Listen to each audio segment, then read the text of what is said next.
The stars looked different through alien eyes. Commander HFY stood on the bridge of the Eternal Wisdom, watching the blue planet grow larger on the main screen. His forearms moved slowly as he studied the data. Earth. Such a simple name for such a simple world. Commander, we are receiving a transmission from the planet, said Navigation Officer Krell. The officer's green scales shimmered under the ship's lights. Put it through, HFY ordered. He expected begging. Maybe worship. That's what most primitive species did when they met the Zalathi Empire. The screen flickered to life. A human woman appeared. She had dark skin and gray hair tied back in a simple style. Her clothes were plain, not the elaborate robes HFY expected from a world leader. Behind her stood other humans of different colors and sizes. They all had the same calm expression. Greetings, the woman said. I am Ambassador Chen of Earth's United Nations. We have detected your approach. HFY was surprised. The humans had detected them. Their ships used the most advanced stealth technology in the galaxy. He touched a button on his command chair. Ambassador Chen, I am Commander HFY of the Zalathi Empire. We come to welcome Earth into the Galactic Council. Ambassador Chen did not smile. She did not bow. She simply nodded once. We appreciate the contact, Commander. However, before you proceed, Earth's united governments have asked me to deliver one message. Speak, HFY said. He found the humans' directness unusual. Most species took hours to say anything meaningful during first contact. We are dangerous, Ambassador Chen said. Her voice stayed level. Approach with caution and respect. This is not a threat. It is a warning given in good faith. The bridge of the Eternal Wisdom went silent for a moment.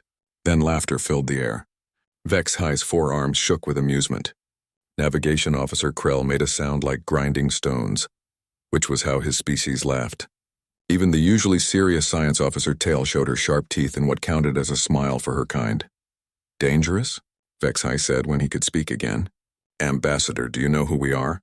The Zalathi Empire controls 40 star systems. We have mastered gravity itself.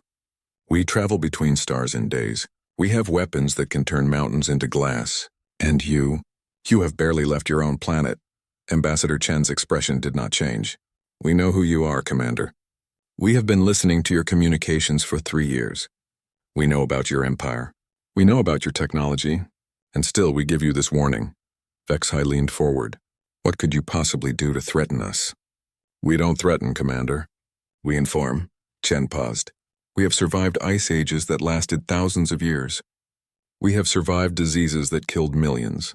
We have survived wars against ourselves with weapons that could end all life on our planet. We didn't just survive these things. We learned from them. We grew stronger. Science Officer Teal pulled up Earth's data on her screen. Commander, their history is violent, extremely violent. They have had over 15,000 recorded wars in their written history. Exactly, HFY said. They fight among themselves. Primitives always do. Ambassador Chen continued as if she had heard him. We have turned survival into science, Commander. We have turned killing into art. Every human child plays games that teach strategy. Every human adult knows how to use tools as weapons. Our entertainment celebrates conflict. Our sports are controlled violence. This is not something we chose. This is what we are. And yet you have not even mastered fusion power, HFY said. Your weapons are chemical explosives and simple nuclear devices. Your ships can barely reach your own moon. That is true, Chen agreed.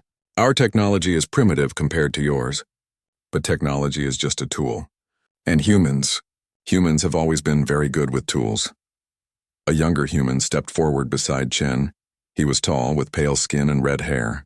Chen gestured to him. This is General Martinez of Earth's Combined Defense Forces. He has something to add.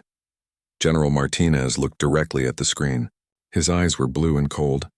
Commander, you asked what we could do to threaten you. The answer is simple. We can learn. In our history, every time a more advanced civilization met a less advanced one, the less advanced one found ways to fight back. Sometimes they won. We studied your technology while you traveled here. We already have theories about how your gravity drives work. We already see weaknesses in your energy shields. Give us a year, and we'll have working models. Give us 10, and we'll improve on them. HFY's amusement faded slightly. You think you can reverse engineer Zalathi technology? Species with centuries more advancement than you have tried and failed. Those species didn't evolve on Earth, Martinez said simply. They didn't need to be as adaptable as we are. They didn't need to be as creative in their violence. They didn't have to be as stubborn to survive. Ambassador Chen raised her hand and Martinez stepped back. Commander, we don't want conflict. We would welcome peaceful contact. We would gladly join your Galactic Council as equals, but we will not be conquered. We will not be enslaved. We will not be exterminated. If you try any of these things, you will learn why we felt it necessary to warn you. Vexhai stood up. His full height was impressive, 3 meters of muscle and scales. You dare to dictate terms? You dare to speak as equals? We speak as humans, Chen said. And humans don't kneel. The transmission ended. The screen went dark. Science Officer Tail looked up from her console. Commander, they've stopped all their broadcasts.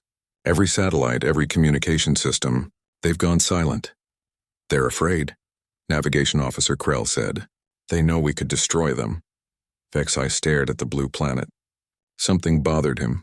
Not the words themselves, but the way the humans had said them. No fear, no anger, just certainty. Commander, Science Officer Tail said, I'm detecting something odd. The humans, they're not evacuating their cities. They're not mobilizing their primitive armies. They're just waiting. Waiting for what? Krell asked. For us to make a choice, Vexhai said slowly. He remembered other first contacts. The Melody had begged for mercy.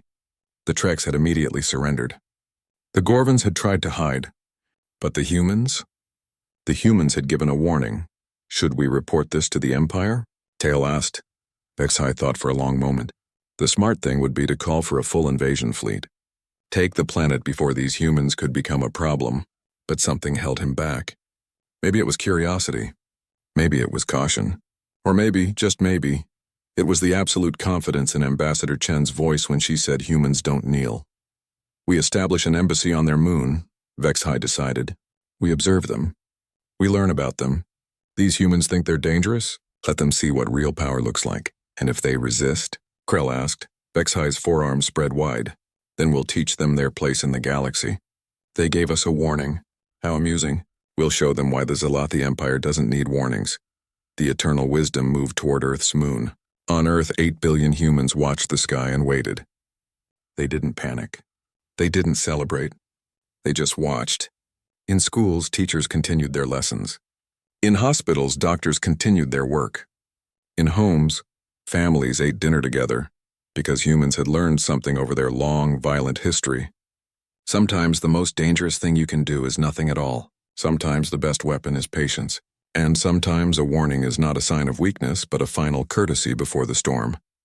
Ambassador Chen stood in the United Nations building, looking at the gathered world leaders.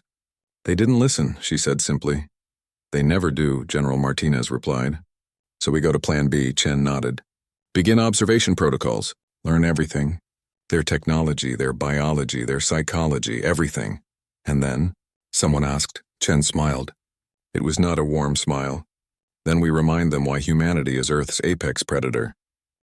The moon base grew like a metal flower on the lunar surface. In just 3 weeks, the Zalathi had built something that would have taken humans 50 years. Commander Vexhai stood in the observation dome, looking down at Earth. The blue planet turned slowly below them, peaceful and quiet. The humans still haven't responded, Navigation Officer Krell reported.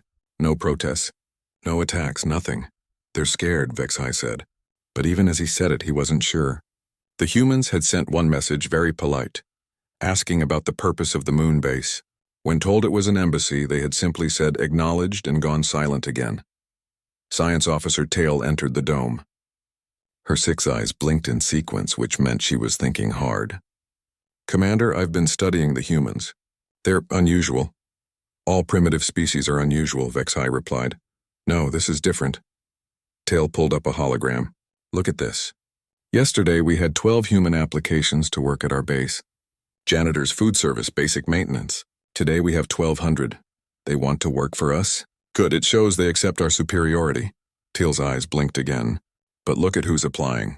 They all have very basic official jobs. Janitor, cook, cleaner. But when I dig deeper into their backgrounds, they all have advanced degrees. Physics, chemistry, engineering, biology. Why would educated humans want to clean our floors? Vexhai waved 2 of his arms dismissively. Their Earth degrees mean nothing here. Perhaps they hoped to learn by being close to real technology. The first group of human workers arrived the next day. They were led by a woman named Dr. Sarah Kim, though she introduced herself simply as Sarah, head of cleaning services. She was small, even for a human, with black hair and careful eyes. She smiled a lot and asked innocent questions. "Such amazing gravity plates," she said while mopping a floor. "How do you keep them so stable?" The Zalathi technician, feeling superior, explained the basic principle. Sarah nodded and smiled and kept mopping. She didn't mention her doctorate in theoretical physics. She didn't mention that she had just learned more about gravity manipulation in 5 minutes than Earth scientists had theorized in 5 years. Meanwhile, a man named Marcus Webb worked in the kitchen. He was big and friendly with dark skin and a bright laugh. He asked the Zalathi about their food preferences, their biological needs, their homeworld's atmosphere. The aliens were happy to explain, feeling important. Marcus memorized everything. His doctorate in xenobiology helped him understand things the Zalathi didn't even realize they were revealing. "The humans are surprisingly good workers," Krell commented after 2 weeks. "They never complain. They always show up on time. They learn our systems quickly." "Too quickly," Teal muttered, but no one heard her. The Zalathi grew comfortable. They started discussing sensitive matters around the humans, forgetting they were there. After all, what could a janitor understand about quantum field generators?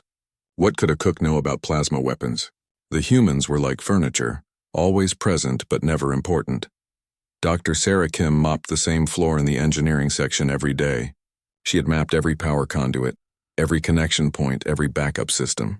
She knew which cables controlled what. She knew how the emergency shutdowns worked. She knew the frequency harmonics of the shield generators because she accidentally spilled water on a console and watched the error messages. Marcus Webb had figured out the Zalathi's biological weaknesses. They couldn't process certain proteins. Their immune systems had no defense against specific Earth bacteria. Their scales were sensitive to particular sound frequencies. He learned all this just by watching them eat and asking friendly questions. A month passed.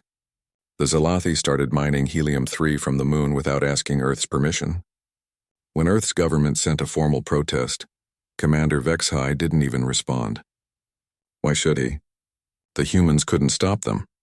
"We should be careful," Tail warned during a staff meeting. "The humans are too quiet, too cooperative." "You worry too much," Vexhi said. "Look at them. They work for us. They depend on us for the very air they breathe in this base. They know their place." That night, Sarah Kim met with the other human workers in their quarters. The Zalathi didn't monitor these rooms. Why would they? What could janitors and cooks discuss that mattered? "I've cracked their shield frequency," Sarah said quietly. "It operates on a quantum harmonic principle. If you disrupt the base frequency, the whole system cascades into failure." "I've isolated their shutdown protocols," said James Park, who worked as a maintenance technician, but had 2 engineering degrees. "They're actually quite simple once you understand the logic. Everything has a master override." Marcus Webb nodded. "And I found 17 biological vulnerabilities. Nothing fatal, but we could incapacitate them all within minutes if needed. The mining operation is the key," Sarah continued. "They're taking our helium-3 without permission. That's theft. But more importantly, it's disrespect. They don't see us as equals. They see us as servants." "What does Earth Command say?" James asked. Sarah smiled. It was the same smile Ambassador Chen had worn weeks ago. "They say we continue to observe. We continue to learn. And when the time comes, we teach them why humanity survived when so many other species on Earth didn't." The weeks turned into months. More humans arrived to work at the base. Each one had public credentials as simple workers. Each one had secret degrees in advanced sciences. They spread throughout the base like a nervous system, present everywhere, noticed nowhere. The Zalathi grew more arrogant. They started taking more resources. They began making demands of Earth's governments. They wanted land for a proper embassy. They wanted mining rights to Earth's oceans. They wanted humans to recognize Zalathi's superiority formally. "Perhaps we should just take what we want," Krell suggested during a command meeting. "The humans can't stop us." "Their warnings were empty," another officer agreed. "They spoke of being dangerous, but they serve us food and clean our waste." Tail watched the human janitor mopping nearby. The woman was humming a simple tune, seemingly lost in her work. But Tail noticed something. The janitor's eyes tracked every word of their conversation. She understood their language perfectly, though she pretended not to. "I think we're making a mistake," Tail said. Vex-High laughed. "The only mistake would be not taking advantage of such a weak species. Send a message to the Empire. Tell them Earth is ready for full colonization. We'll relocate the humans to reservation zones. They can continue to serve us there." The janitor kept mopping. Her humming never changed, but when she returned to the human quarters that night, Dr. Sarah Kim made a single call to Earth. "They're going to announce colonization tomorrow," she said.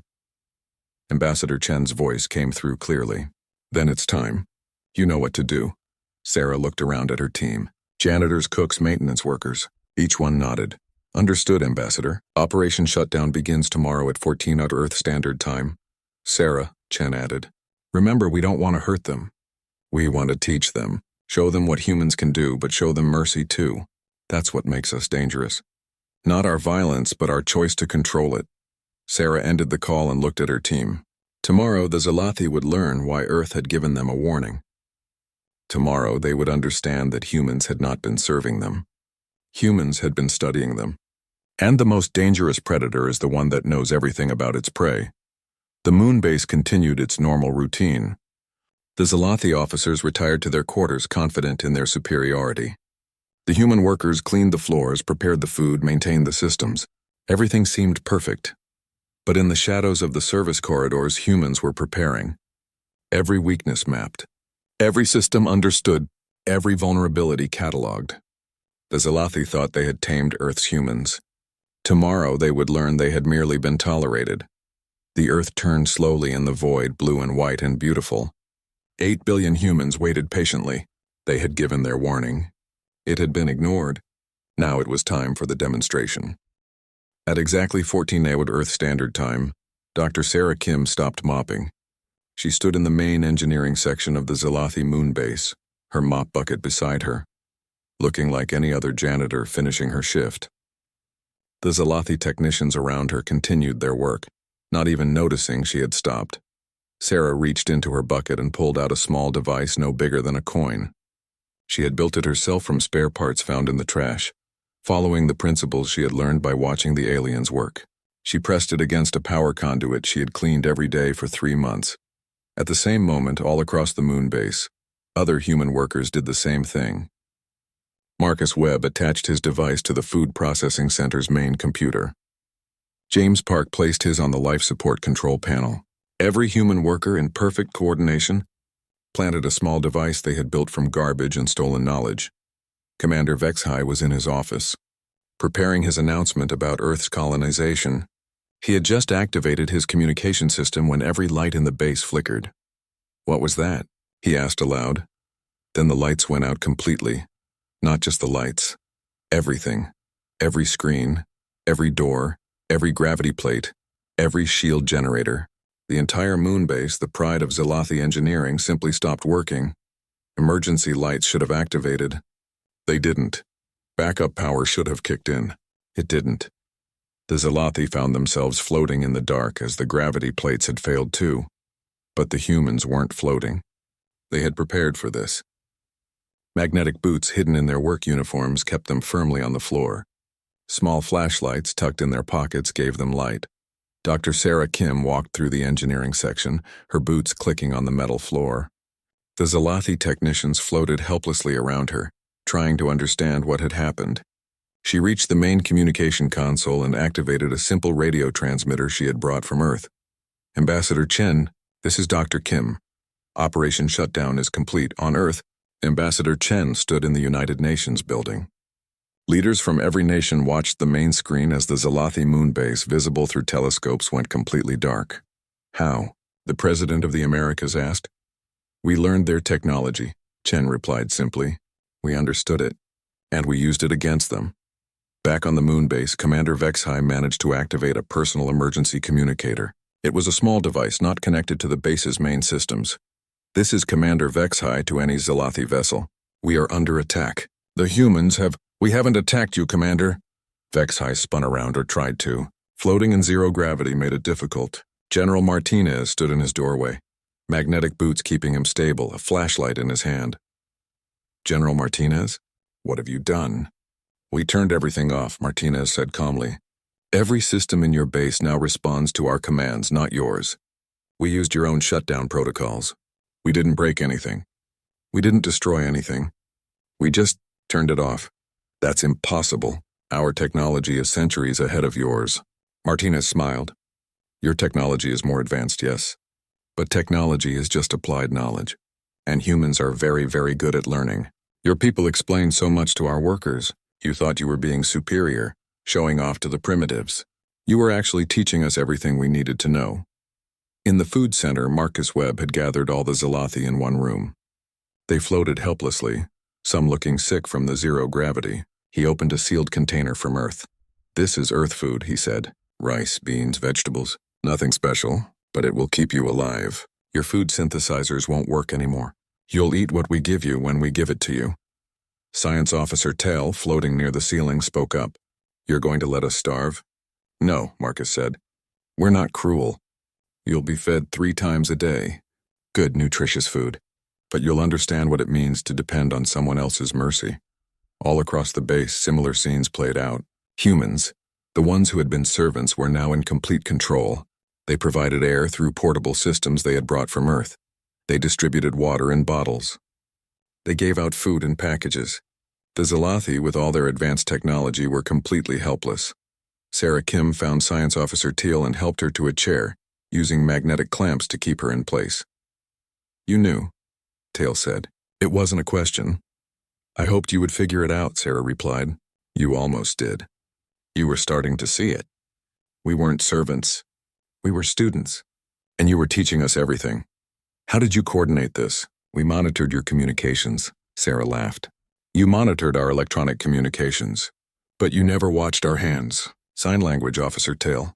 Every human on this base knows sign language. We talked constantly right in front of you and you never knew. Commander Vexahai's emergency communicator crackled to life. Commander, this is Captain Relvar of the Imperial ship Righteous Fury. We received your distress signal. We're 3 days away. Hold on. Martinez took the communicator from Vexhai's hand. Captain Relvar, this is General Martinez of Earth. Commander Vexhai and his crew are safe.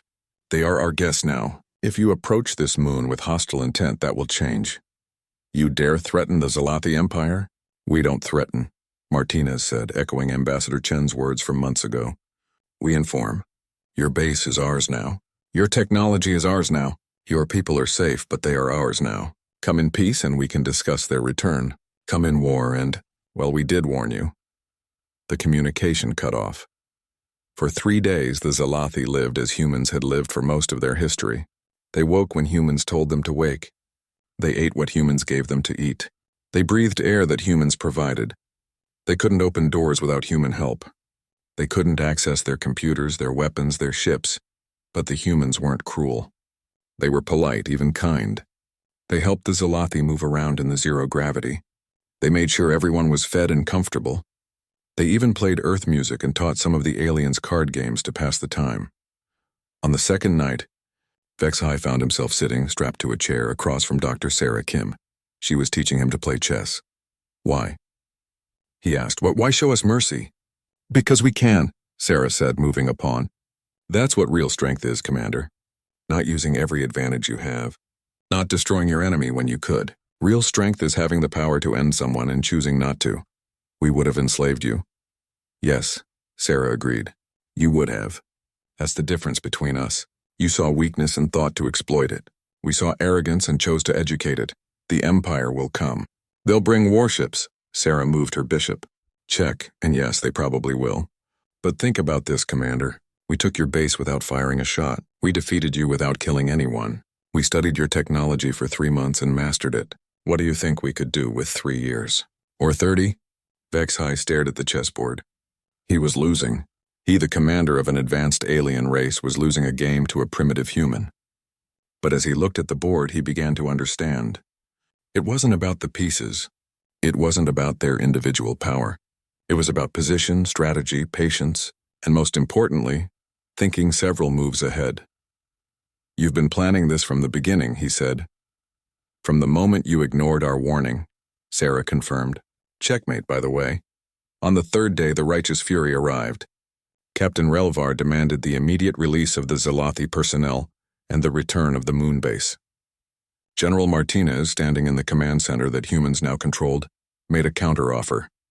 "Take your people and go," he said. "Leave the base. It's ours now. Payment for the helium-3 you stole. Tell your empire that Earth is off limits. We don't want war, but we're prepared for it. You've seen what we can do with just observation and patience. Imagine what we could do if you made us angry." "This is not over," Captain Relvar warned. "No," Martinez agreed. "It's just beginning. But remember, Captain, we gave you a warning. We showed you mercy. We're giving you a chance to leave peacefully. How many chances do you think we'll give?" The evacuation took 6 hours. The Zalathi left humiliated but unharmed. As Commander Vexhai boarded the shuttle, he turned to look at Dr. Sarah Kim one last time. "We'll be back," he said. "With a fleet," Sarah nodded. "We know. We're counting on it. You haven't seen what we're really capable of yet, Commander. This was just a demonstration. A gentle one. Come back with a fleet and you'll learn why humanity is Earth's apex predator, why we're the only species on a planet full of predators that made it to the top." As the Zalathi ships departed, Sarah stood in the command center of what was now Earth's first off-world base. She looked at the blue planet below and smiled. Phase 1 was complete. The galaxy now knew that humans could learn, adapt, and overcome. But they still didn't know what humans could do when truly threatened. That lesson would come later. The war fleet appeared at the edge of Earth's solar system like a storm of metal and light. 47 ships from 4 different species. The Zalathi had brought friends. They had told the story of their humiliation, and other races had laughed. Primitive humans defeating the mighty Zalathi? Impossible. It must have been luck or trickery. Admiral Korseth of the Varian hegemony led the combined fleet. He was a warrior from a race of warriors, standing 4 meters tall with skin like stone and 6 eyes that burned red. His people had never lost a war in 800 years. "Send the message," he ordered. On Earth, every screen, every device, every communication system received the same transmission. Admiral Korseth appeared massive and intimidating. "People of Earth, you have insulted the Zalathi Empire. You have stolen their technology.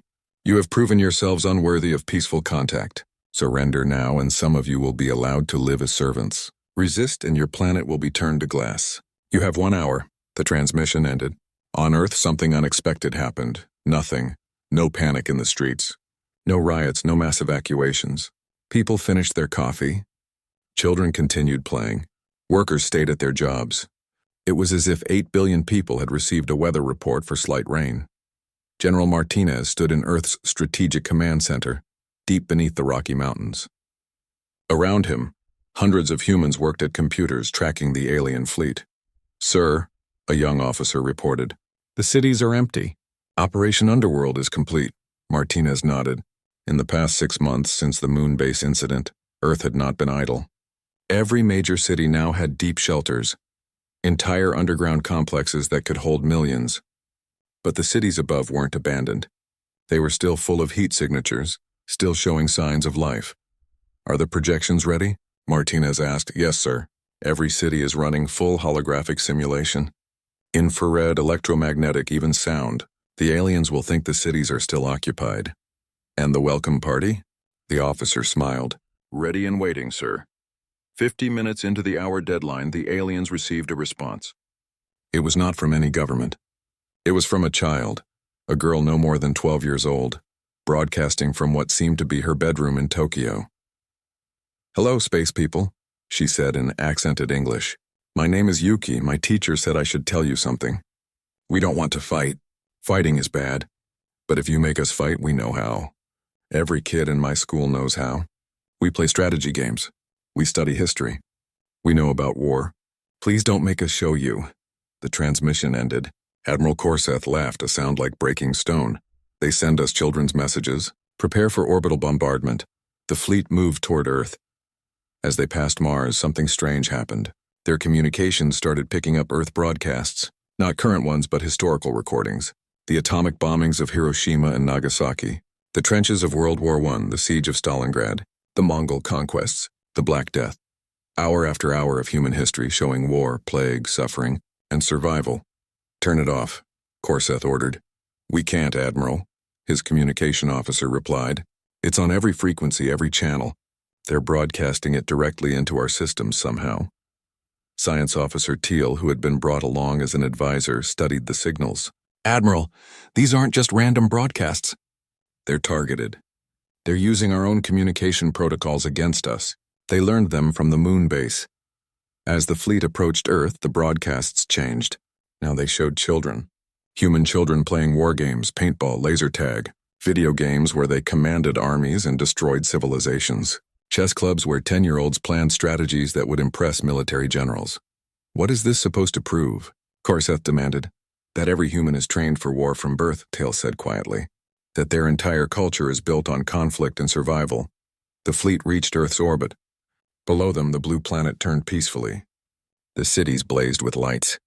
Everything seemed normal. Begin bombardment, Korseth ordered. Target their capital cities first, the weapons charged. Massive plasma cannons that could turn a mountain into a crater. The firing solutions were calculated. The triggers were pulled. Nothing happened. Admiral, the weapons officer said, confusion in his 4 voices. The weapons won't fire. What do you mean they won't fire? The systems are locked. All of them. Every weapon on every ship. That's when General Martinez appeared on every screen in the fleet. Hello, Admiral Korseth. You're probably wondering what's happening. It's simple. When you approached Earth, you flew through what looked like empty space. But it wasn't empty. It was full of nanobots. Microscopic machines we built using the Zelathi technology we studied. They've been attaching to your ships for the last 6 hours. They're in your systems now. Your weapons, your engines, your life support. All of it belongs to us now. Impossible, Korseth roared. No species could develop such technology so quickly. Martinez smiled. We didn't develop it. We adapted it. We took Zelathi technology, variant engineering principles we learned from your broadcasts, Talaxian biocomputing that we decoded from your medical systems, and human creativity. We mixed them all together. That's what humans do, Admiral.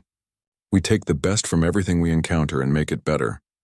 The lights in the alien ships began to flicker, not going out, just dimming and brightening in a pattern. Morse code. An ancient Earth communication system spelling out a simple message. You were warned. Launch fighters, Korseth commanded. Manual weapons only. Hundreds of small attack craft launched from the carrier ships. They descended toward Earth's atmosphere, ready to strafe the cities with conventional weapons. They found the skies were not empty. Every passenger plane, every cargo hauler, every private aircraft had been converted into a fighter, not with advanced weapons but with simple solutions. Magnetic harpoons that could pierce alien hulls, electromagnetic pulse devices that could fry alien electronics, clouds of metal chaff that confused alien targeting systems. But more importantly, the human pilots were insane by alien standards. They flew directly at the enemy.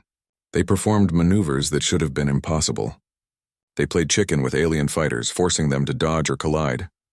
Captain Yuki Tanaka led the Earth forces. She was in a modified Boeing 777, painted black with shark teeth on the nose. Her grandfather had been a kamikaze pilot in World War II. He had survived when his plane malfunctioned. He had taught her that the warrior who fears death has already lost. All units, she broadcast, remember your training. These aliens fight by rules. We don't. They expect rational tactics. Give them chaos. They fear death. Show them we don't. The battle in Earth's atmosphere was not a battle. It was a lesson in psychological warfare. Human pilots laughed over open channels as they performed insane stunts. They sang songs while diving at alien fighters. They told jokes while their planes were being shot at. One pilot, his plane badly damaged, broadcast his last words. Hey aliens! Watch this. He crashed his plane directly into an alien fighter, destroying both. His last sound was laughter. The aliens retreated to their ships shaken. They had expected military discipline. They had found controlled insanity. Admiral, Commander Vexhai spoke from his position on the bridge. We should leave. The humans, they're not like other species. They don't fight to win. They fight to teach. And the lesson is getting more severe. We have one option left, Korseth said. Ram the planet. Use our ships as kinetic weapons. Even if we die, Earth dies with us, he gave the order. The engines fired. The fleet began to accelerate toward Earth. Then every screen on every ship displayed the same thing. Children, thousands of them, in underground shelters, drawing pictures. Pictures of the alien ships, Pictures of their families. Pictures of peace. Messages written in dozens of languages. We don't want to hurt you. Please go home. Why do you want to fight? A new voice came over the communication system. It was the girl from before, Yuki. Mr. Admiral, she said. My teacher says I should tell you something else. If you hurt our planet, if you kill our families, we won't just fight you. We'll remember you. Every human child will know your names. Every human adult will teach their children about you.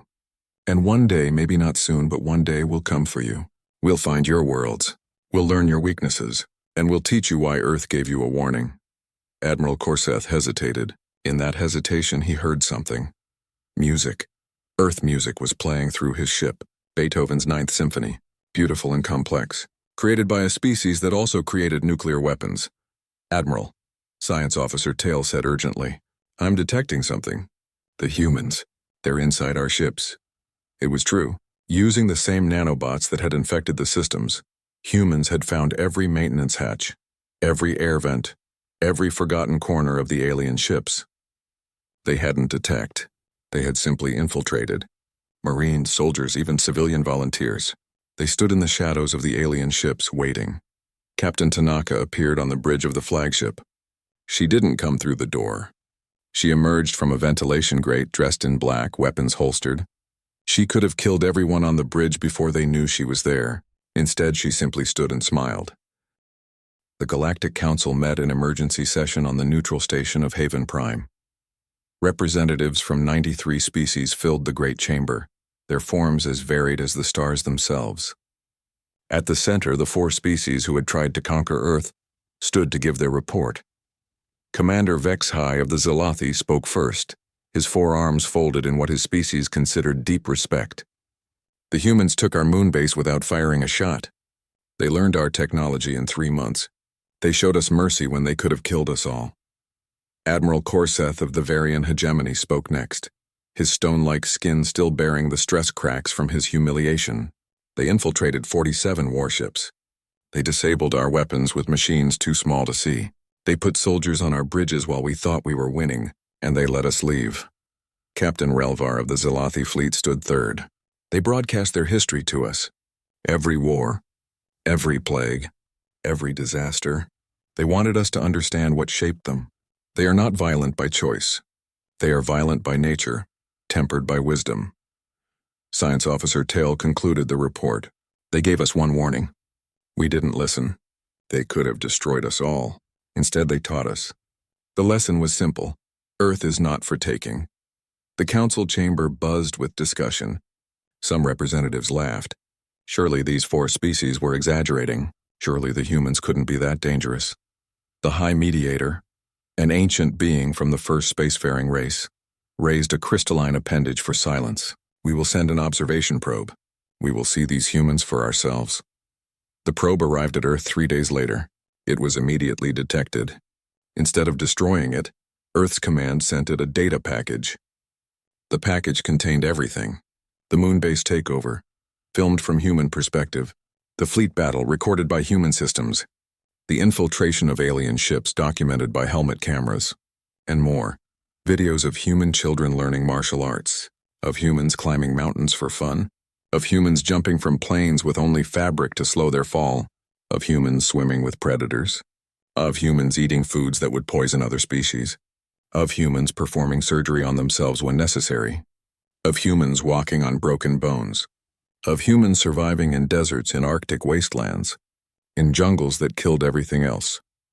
And at the end, a simple message from Ambassador Chen, now showing her age but still strong, to the Galactic Council. We are humanity. We evolved on a world that tried to kill us every day. We survived ice ages, supervolcanoes, plagues, and each other. We have turned warfare into science, survival into art, and death into a teacher. We do not seek conflict. We seek knowledge, friendship, and growth. But if you come to conquer, to enslave, or to destroy, you will learn why we are Earth's apex predator, why we alone of all Earth species conquered the planet. This is not a threat. This is a warning. Our first, our last, our only. The probe returned to Haven Prime. The council viewed the data in silence. When it ended, no one spoke for a long moment. Then the High Mediator made a decree. Earth is classified as a Level 10 hazard world. Its inhabitants are classified as a warrior species protected status. No interference, no invasion, no contact without their permission. But their primitives protested a representative from the Gorvak trade union. They barely have faster-than-light technology. They don't need it, Vexai said quietly. They have something more dangerous than technology. They have the ability to learn, adapt, and overcome anything. Give them FTL technology and they'll improve it. Give them energy weapons and they'll find ways to counter them. Fight them and they'll learn your every weakness. A year passed. Earth continued as before, but now they had alien technology to study. The moon base became a research center. Human scientists worked around the clock, not to build weapons but to understand the universe. They learned to manipulate gravity. They learned to harness zero-point energy. They learned to fold space and they shared it. Every discovery was broadcast to the galaxy. Every advancement was offered freely. The message was clear. We could use this to conquer you, but we choose to share instead. That is strength. Some species began to trade with Earth cautiously. They found humans to be honest partners, eager to learn, willing to teach. But they also noticed things. Humans shook hands, a gesture that showed they held no weapons but also demonstrated grip strength. Humans maintained eye contact, a predator's trait. Humans smiled, showing teeth. A threat display turned into friendship. 5 years after the failed invasion, Captain Yuki Tanaka stood on the bridge of humanity's first true starship. It was built with adapted alien technology, improved with human innovation. It could travel faster than any Zalathi ship, hit harder than any Varian vessel, and hide better than any Talaxian craft. But it carried no invasion force. It carried teachers, scientists, doctors, and artists. Where shall we go? Her navigator asked. The Zalathi homeworld, she replied. They gave us technology.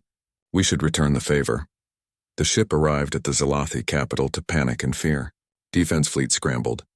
Weapons powered up. Then Captain Tanaka's message played across the planet. Friends, we come in peace. You visited us with conquest in mind. We visit you with gifts. We bring medical technology that can cure your genetic disorders. We bring agricultural techniques that can feed your hungry. We bring art and music from our world. We bring ourselves not as conquerors but as neighbors. This is humanity's way. We learn from you and we teach in return. Commander Vexai, now an elder statesman, met the human ship. He found Captain Tanaka waiting with a smile and an extended hand. You came to conquer? He asked. We came to prove a point, she replied. We could have come with warships. We came with a library instead. That's the difference between us. You see strength as the ability to destroy. We see strength as the ability to choose not to. The visit lasted a month. Humans shared their music, which made some Zalathi weep with its beauty. They shared their food, which was strange but satisfying. They shared their games, which were complex and challenging. They shared their medicine, which saved thousands of lives. But most importantly, they shared their stories. Stories of humans who chose peace over war, of enemies who became friends, of conflicts resolved with words instead of weapons, of the 1,000 times humanity could have chosen violence and chose wisdom instead. When the humans left, the Zalathi understood. Earth hadn't just warned them about humanity's dangerous nature. Earth had warned them about humanity's dangerous choice. The choice to be better than their nature demanded. The choice to grow beyond what evolution made them. Word spread across the galaxy. The humans were dangerous not because they were violent, but because they chose when to be violent. They were terrifying not because they could destroy, but because they could show mercy from a position of absolute strength. 10 years after first contact, the Galactic Council met again. The High Mediator presented a new resolution. Earth shall be offered full membership in the Galactic Council, with all rights and responsibilities. They have proven themselves to be exactly what they warned us they were, dangerous. But they have also proven something else. They are wise enough to control that danger. The vote was unanimous.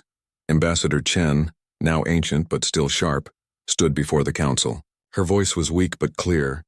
Distinguished beings of the galaxy, 10 years ago we gave you a warning. We told you humanity was dangerous. You learned this was true, but we hope you also learned something else.